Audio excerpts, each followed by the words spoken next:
أعوذ بالله من الشيطان الرجيم.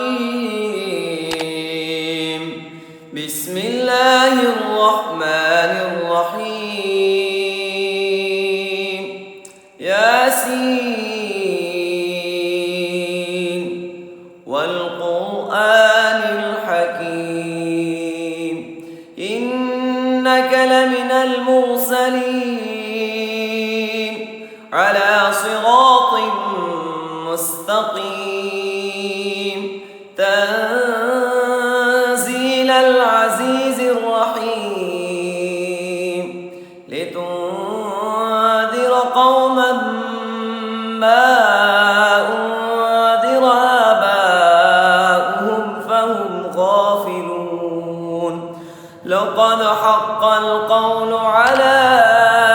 أكثرهم فهم لا يؤمنون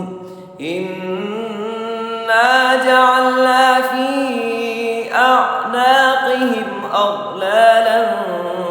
فهي إلى الأذقان فهم مقمحون وجعلنا من بين أيديهم سدا ومن خلفهم سدا فأغشيناهم فهم لا يبصرون وسواء عليهم أنذرتهم أم لم تنذرهم لا يؤمنون إنما تنذر من اتبع الذكر وخشي الرحمن بالغيب فبشره بمغفرة وأجر كريم إنا نحن نحيي الموتى ونكتب ما قدموا وآثارهم وكل شيء أحصيناه في إمام مبين واضرب لهم مثلا أصحاب القرية إذ جاءها المرسلون إذ أرسلنا إليهم اثنين فكذبوهما فعززنا بثالث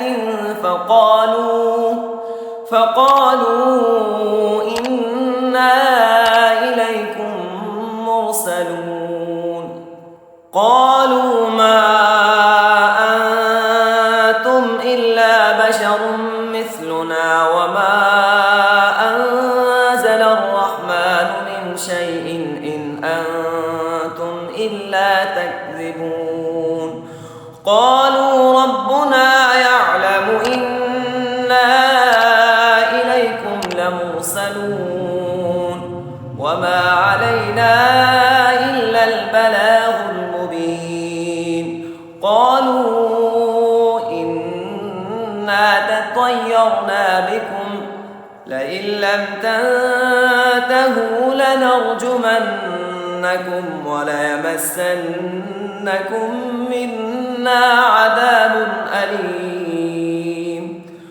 قالوا طائركم معكم أئن ذكرتم بل أنتم قوم مسرفون وجاء من أقصى المدينة رجل يسعى قال يا قوم اتبعوا المرسلين اتبعوا من لا يسألكم أجرا وهم مهتدون